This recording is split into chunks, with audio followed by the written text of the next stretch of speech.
Aujourd'hui, le grand taux de Jack Lang, invité à donner son pronostic par nos confrères de France Bleu pour la Coupe du Monde de football. Il a dit parier sur le collectif. Un pari qui, s'il vaut pour le sport, doit aussi peser ou prévaloir peut-être pour la culture. Pratique individuelle et collective, car elle crée du lien social et structure l'espace public.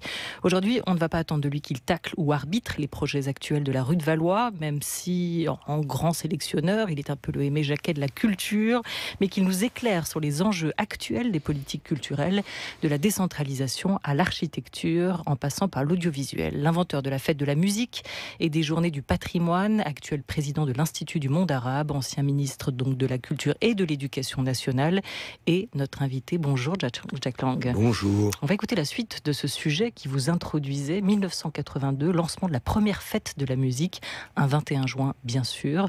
Voilà ce que vous avez répondu aux questions du journaliste. Ce sont des centaines de milliers de gens à travers la France, des petits, des grands, des musiciens amateurs, des musiciens professionnels qui ont répondu avec enthousiasme à notre appel. Des centaines de milliers de Français seront dehors avec leurs instruments de musique, sans complexe, pour célébrer la naissance de l'été. Et je crois que cette immense armée des musiciens français montrera sa force ce soir-là. Est-ce bien le rôle de l'État que d'organiser de telles fêtes? Jusqu'ici, nous n'y étions guère habitués. Nous n'organisons pas, on dit simplement libre à chacun de témoigner par son instrument de musique de sa joie à voir l'été revenir. On entend en ce moment le canon tonner un peu partout, on entend aussi les monnaies s'entrechoquer. Est-ce bien le moment d'organiser des fêtes? Mais je crois que si on veut gagner les batailles contre la dépression, contre le chômage, pour la réanimation économique du pays, il faut avoir confiance en soi-même. Et il faut que les forces de vie, toutes les forces de vie, les forces de l'intelligence, les forces de la joie, les forces de l'expression, se mettent en branle. Au fond, la vie c'est un tout. Et l'économie et la culture c'est un tout. Et un pays morose, un pays déprimé, ce n'est pas un pays qui gagne les batailles économiques. Ce n'est pas en pleurant et en gémissant qu'on gagne les batailles économiques. C'est au contraire en croyant en nous-mêmes et en croyant aux forces extraordinaires d'un pays comme la France. Alors la fête de la musique n'a pas, elle, toute seule arrêté les guerres, ni mis fin au chômage, Jack Lang. Néanmoins, cette initiative, est-ce que vous la défendriez autrement aujourd'hui, ou est-ce que vous dites de la même manière, dans le climat actuel, dans le contexte actuel, on n'a plus que jamais besoin de culture? Bien sûr que oui. Bon, je n'utiliserai peut-être pas les mêmes mots, mais ma conviction est restée inchangée. Alors c'est étonnant ce que ce journaliste vous pose comme question, qu'on ne poserait plus aujourd'hui en 2018, comme si c'était devenu un acquis. Est-ce bien à l'État d'organiser cela? Oui, on peut toujours se poser la question. D'ailleurs, l'État n'a pas organisé, simplement il a donné, si j'ose dire, le là. Il a proposé cette idée, mais elle ne pouvait exister que si des citoyens eux-mêmes devenaient acteurs de l'événement. C'est ça, quand même, l'originalité, je crois, de l'événement, et qui fait qu'il est aujourd'hui devenu le bien commun de tous les Français. Les musiciens amateurs ou professionnels, ou les autres, sont devenus comme des co-auteurs, comme des co-inventeurs de l'événement. À Paris, en France et partout dans le monde, où serez-vous, jeudi 21 juin, Jack Lang? À l'Institut du monde arabe principalement. Nous avons préparé non pas des spectacles tout faits, tout cuits, tout ficelés, mais des occasions d'improvisation et de découverte de jeunes talents, et notamment de jeunes migrants irakiens ou syriens. Donc vous ne serez pas à l'Élysée pour le concert électro annoncé? Si on m'invite, j'irai. Je me réjouis en tout cas que la musique électro, pour laquelle je me suis beaucoup battu à une époque où elle était attaquée de toutes parts par les officiels et diabolisée, entre à l'Élysée. C'est une bonne idée. Je félicite le président Macron de lui avoir ouvert les portes de l'Élysée. Et la parade techno que nous avons créée il y a quelques années était destinée précisément à donner droit de cité à une musique qui pourtant est née en France et qui pendant si longtemps a été diabolisée. Bon, on parle beaucoup aujourd'hui de la French Connection, justement aussi en matière, ou French Touch, de musique électronique. Est-ce que le bébé, la fête de la musique, ce bébé a bien grandi pour vous? C'est quand on grandit, bon, il y a des croissances inégales, mais globalement, l'événement est à la fois agrandi, puisque c'est dans 140 pays. On le sait trop peu en France, de Shanghai à Los Angeles, de Berlin à Kinshasa. C'est des millions et des millions de gens qui y participent, et dans le même esprit. Dans le même esprit que l'esprit d'origine, c'est-à-dire faire.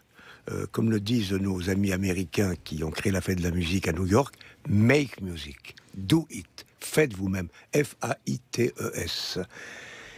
Bon, il y a parfois des déviations, évidemment, il y a parfois trop de podiums divers, mais l'essentiel n'est pas là. L'essentiel, c'est que dans chaque village, dans les établissements scolaires, dans des hôpitaux, sur des places, l'événement est pris d'un tour, je dirais, toujours aussi spontané. Et les gens ont le sentiment de participer à quelque chose d'inhabituel. C'est pas un festival comme un autre.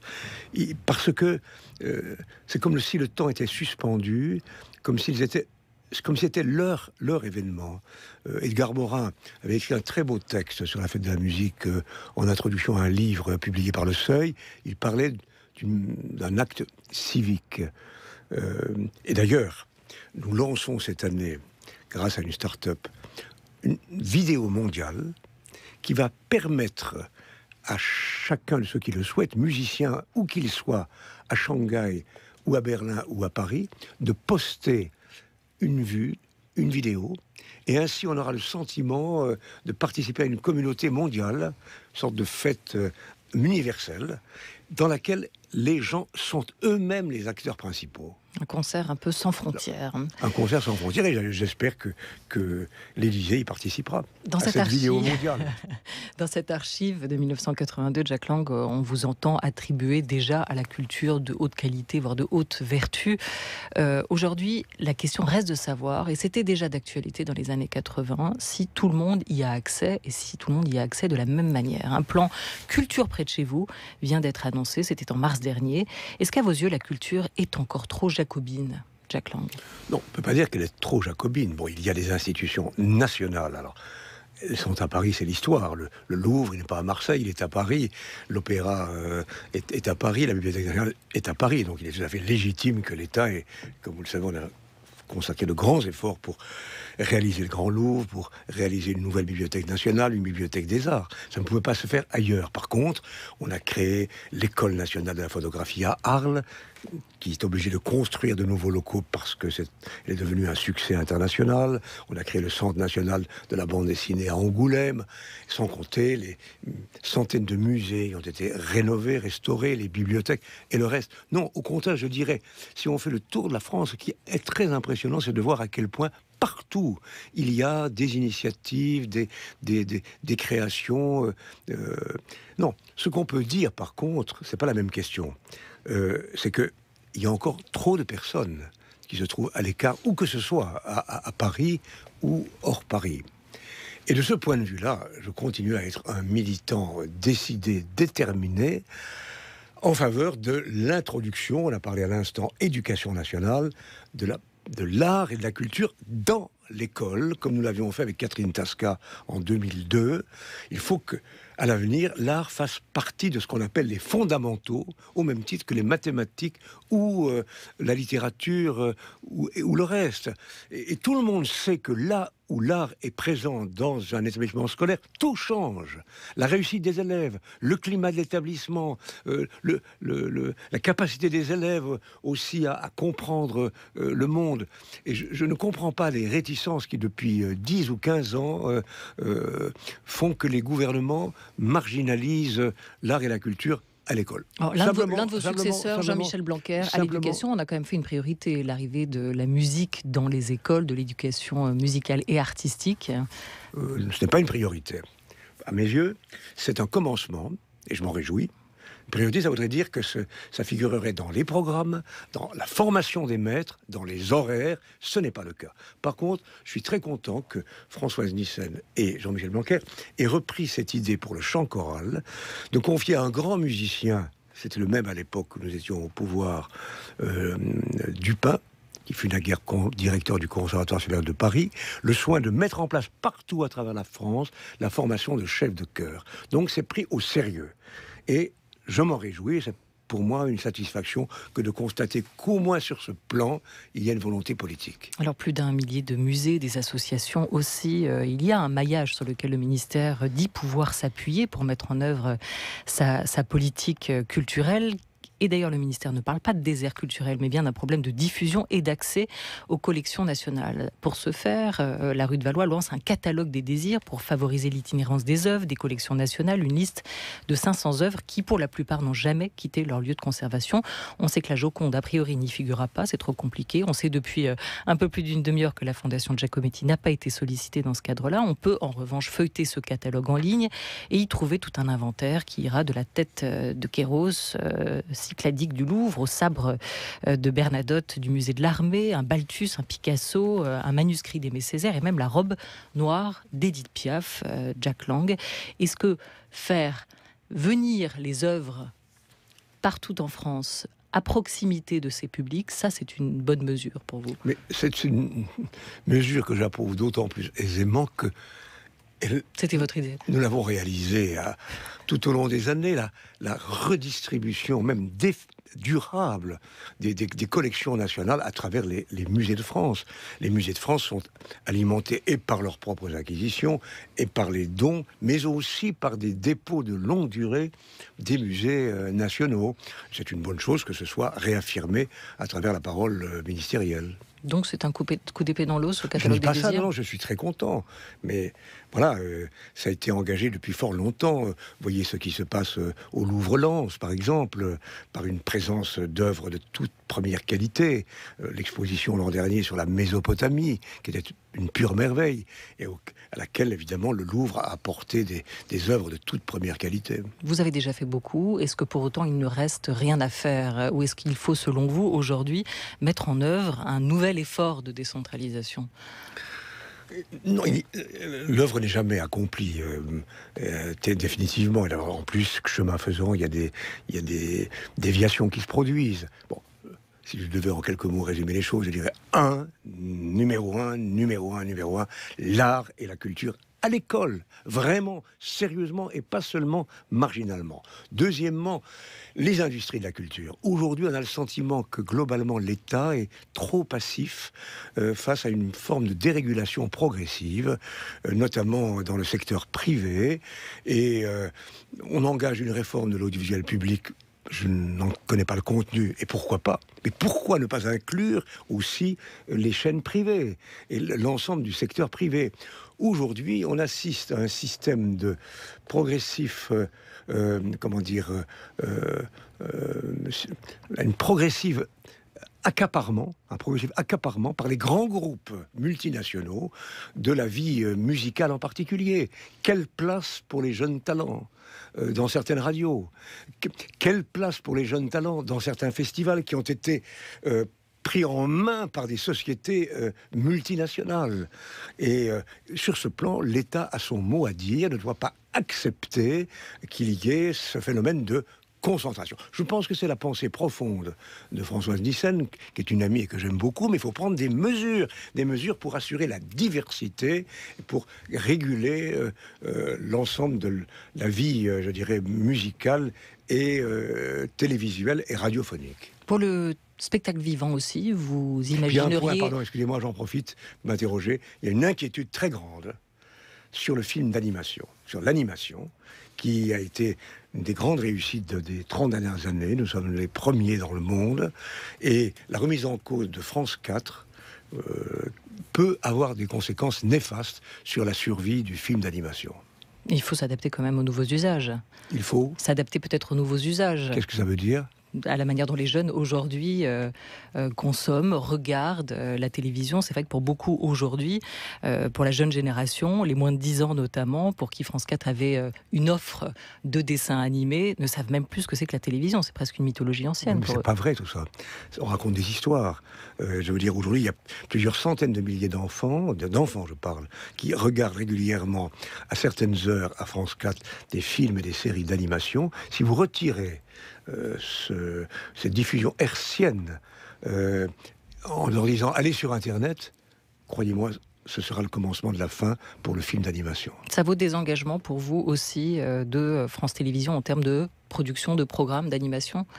Le fait qu'on retire cette chaîne hertzienne ? Ou alors qu'on trouve un substitut. Par exemple, que l'on dise un gouvernement dans ce domaine doit affirmer, décider et parfois imposer. Qu'on dise aux chaînes publiques, France 2, France 3, la 5, à telle heure de la journée, 4 heures ou 5 heures, je ne sais pas les horaires, vous aurez l'obligation de diffuser des films d'animation, notamment ceux qui sont produits par de remarquables producteurs et dessinateurs français. Donc, sur l'audiovisuel public, vous proposez d'élargir la discussion au privé en créant une vaste discussion qui mêlerait tous les partenaires et qu'on y réfléchisse ensemble. Est-ce que ça vaut aussi pour le spectacle vivant ? Parce qu'on se souvient des mots de Régine Atchando en la matière, qui parlait de faire tomber le mur de Berlin entre le théâtre public et le théâtre privé.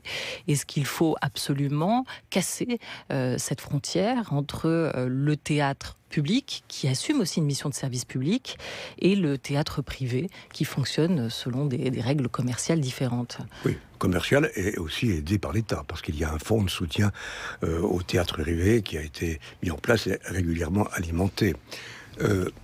Faut pas employer des mots genre mur de Berlin, franchement, casser les frontières. D'abord, indépendamment des pouvoirs publics, des liens existent. Aujourd'hui, Denis Podalides, l'un de nos plus brillants comédiens, metteurs en scène et hommes de théâtre, je crois, a mis en scène, je n'ai pas encore vu un spectacle dans des théâtres privés de Paris. Donc inutile d'organiser des guerres de religion. Mais en revanche, il faut soutenir fortement le service public du théâtre, de la musique et de l'opéra.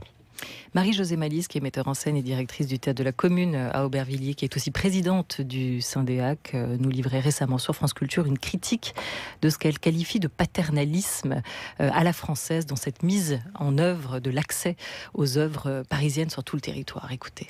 Toute la décentralisation culturelle s'est inventée pour que la création se fasse sur place en s'appuyant sur une relation très étroite, très précise entre les artistes et la population. Bon, il va de soi que ça ne veut pas dire que les grandes œuvres ne doivent pas circuler, mais tout le sel, toute la richesse de la politique culturelle telle que nous la connaissons et dont nous sommes, si vous voulez, les continuateurs et j'espère les rénovateurs, s'appuyait sur l'idée que la culture, ça n'est pas seulement un accès, ça n'est pas un paternalisme qui consisterait à dire que ceux qui sont éloignés peuvent avoir accès à ce qui existe déjà. La culture, c'est faire ensemble, discuter ensemble, éventuellement créer ensemble, pour essayer de dessiner ensemble, de se donner les moyens intellectuels, sensibles, d'imagination, d'inventer le monde qu'il nous faut. En effet, si dans un budget restreint, comme celui que nous connaissons, nous mettons l'accent sur la circulation des œuvres parisiennes vers, du coup, le retour des provinces, on sait très bien qu'à ce budget constant, tout ce qui va être l'encouragement à la création et même à de nouvelles modalités de rencontre entre les artistes et la population, c'est ça la décentralisation, tout ça va être minoré. Le paternalisme dans la décentralisation, Jack Lang? Oui, je ne veux pas non plus me laisser, enfermer dans des formules. Bon, je partage, en gros, je partage le sentiment de la directrice du Centre dramatique national d'Aubervilliers. Bon, on devrait d'abord mettre en valeur le remarquable travail qui est accompli partout par nos institutions, centres dramatiques nationaux, scènes nationales, festivals, qui, là où ils sont, s'efforcent de pénétrer profondément dans le tissu social. Mais je ne vais pas m'opposer effectivement à des décisions complémentaires qui assureraient une meilleure circulation des œuvres. D'ailleurs, cela a été fait à une époque avec l'Onda, vous vous souvenez peut-être, qui peut-être survit aujourd'hui, je ne sais pas. Et puis il y a des coproductions qui permettent ces circulations.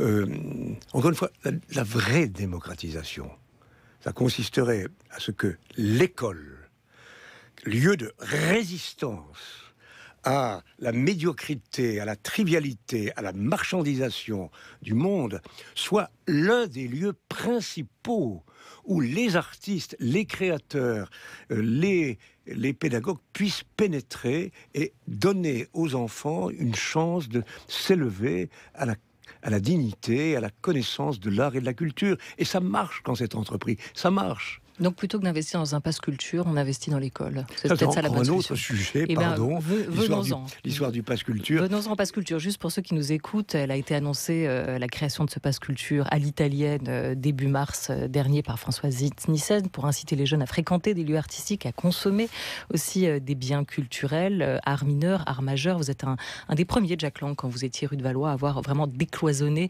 cette question des genres et à avoir ouvert la culture à une pluralité des matières. Récemment, Jérôme Clément, dans son ouvrage L'urgence culturelle, le rappelait qu'avec vous, on est passé d'une conception relativement classique de la culture, patrimoine, beaux-arts, création, à une conception beaucoup plus globale, incluant les pratiques amateurs, la cuisine, la mode, le design, des manifestations festives autour du cinéma, de la musique et bien d'autres encore. Ça, ce sont pour ces politiques qui ont été mises en œuvre avec François Mitterrand et vous dans les années 80. Aujourd'hui, ce pass culture, il fait polémique et il pose question: où commence la culture, où s'arrête-t-elle? Qu'est-ce que vous avez, vous, comme définition aujourd'hui? À quel type de produit, à quel type d'événement artistique et culturel ce pass culture doit-il ou peut-il ouvrir les portes? Bon, d'abord, je ne peux pas me permettre de parler de ce pass culture. Je ne sais pas ce qu'il en est au juste aujourd'hui. Je sais simplement qu'en Italie, ce pass culture a coûté très cher et a fait l'objet de mille et un trafics. Par ailleurs, comment dire, ma philosophie, notre philosophie, celle des gens de culture, elle est quand même fondée sur un mariage entre l'exigence de création et de culture et l'exigence de pénétration dans tous les milieux sociaux. L'idée de passe culture, on verra bien au résultat, c'est quand même fondé sur une conception consumériste. Ce n'est pas ma philosophie. Et surtout, il ne faudrait pas que ce passe, mais je pense qu'on y songe, serve à venir. Tout à l'heure, je vous parlais des festivals, aujourd'hui, qui sont entre les mains de multinationales, qui font grimper les prix des contrats, les prix des places, qu'un tel pass serve à alimenter un peu plus ces marchands qui exploitent un grand nombre de spectateurs. Donc, si ce pass culture était destiné à encourager la fréquentation des musées ou des théâtres ou des centres d'art, oui, mais pour l'heure, on ne sait pas. Personne n'est au courant et je n'ai pas envie de prononcer quelques paroles définitives que ce soit quand je ne sais pas. Mais si on peut aller s'acheter des jeux vidéo avec le pass culture, pour vous, ça pose problème? Tout est culture aujourd'hui. Ça pose sans doute problème, en effet. Pourquoi? Mais pourquoi? Parce que, si vous voulez, il y a la technique et puis il y a le contenu. Je sais que j'ai moi-même... Vous évoquiez ces années fondatrices. Les jeux vidéo n'existaient pas en France en 82. Et nous avons été les premiers à encourager la naissance des jeux vidéo. À Lyon en particulier. C'est devenu une explosion qui fait que la France, comme pour le film d'animation, est devenue une des premières nations dans le monde. Ça veut pas dire pour autant qu'on doit encourager les fabricants de jeux vidéo à obtenir je ne sais quel... alors que même fassent un effort pour offrir leurs jeux vidéo à des jeunes à des tarifs accessibles. Jack Lang est notre invité jusqu'à 13h30. France Culture pour l'heure, il est 13h21.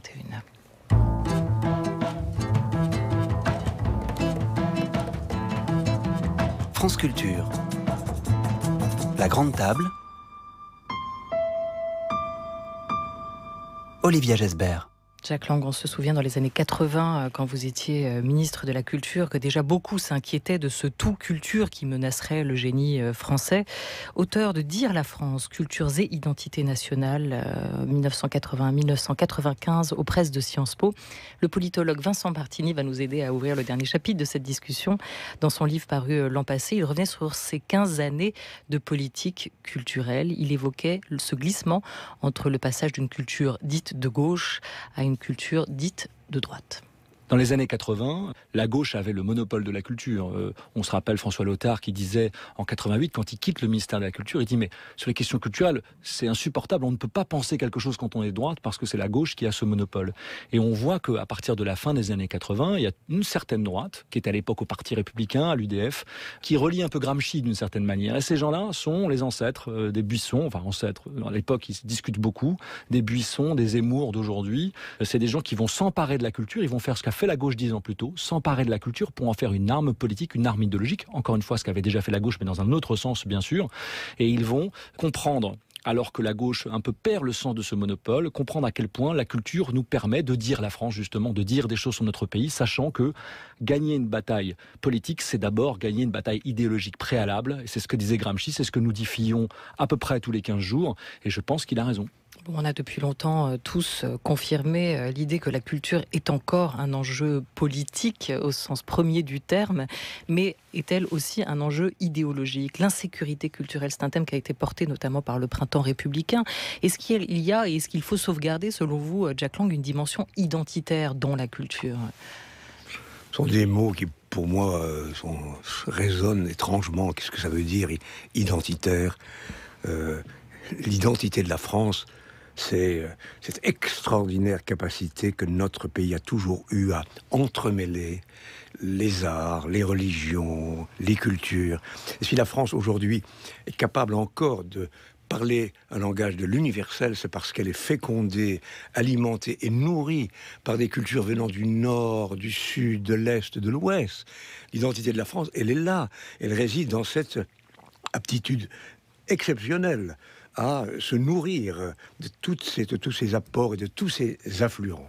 Et pourquoi, depuis plus de 20 ans, il y a cette tension entre la protection du patrimoine et la création, et les politiques de soutien à la création contemporaine? Je ne comprends même pas, je ne comprends pas, si vous voulez. Les deux sont compatibles. Pour moi, c'est le même combat. Le combat pour sauvegarder notre passé, notre histoire, et encourager les jeunes talents, encourager la création. C'est un faux débat. Alors longtemps, en effet, certains hommes politiques pensaient que nous voulions abandonner le patrimoine au bénéfice de la création. Rien n'est plus faux. Jamais autant d'efforts n'avaient été accomplis en faveur du patrimoine pendant les années, j'allais dire... C'est pour ça que notamment vous inventez les journées du patrimoine. Mais oui, journées du patrimoine, et puis surtout les grands chantiers que nous avons lancés, les crédits qui ont doublé, et d'autres mesures, la création de l'école nationale du patrimoine, et tant d'autres mesures ont été prises. Je pense que ce sont de faux débats. Ce qui compte, c'est que les responsables politiques, en haut ou en bas, aient conscience que ce sont des trésors de beauté, d'imagination qu'il faut préserver et renouveler. Et moi, je reste un homme de gauche profondément, mais en même temps, je place la culture et l'éducation au-dessus de tout. Et quand une personnalité de droite s'engage à fond, je suis heureux. Par exemple, lorsque je constate que le président des Hauts-de-France, cette région à laquelle j'ai été lié à une époque, accomplit un travail remarquable, poursuivant d'ailleurs l'œuvre qui avait été engagée par son prédécesseur, le socialiste Daniel Percheron. Je suis heureux que dans cette belle région, qui connaît la souffrance parfois, son président fasse cet effort pour la culture. Vous dites à l'époque on a augmenté tous les budgets en matière de patrimoine. Comment expliquer qu'aujourd'hui on en soit arrivé à créer un loto du patrimoine? Alors certes, c'est une manière ludique, peut-être un peu gadget, de réattirer l'attention sur cette question, mais est-ce qu'on n'a plus d'argent? Est-ce que l'État n'a plus suffisamment d'argent pour rénover, faire vivre, sauvegarder ce patrimoine français? Je récuse totalement cette idée. Pardon d'évoquer encore des exemples anciens.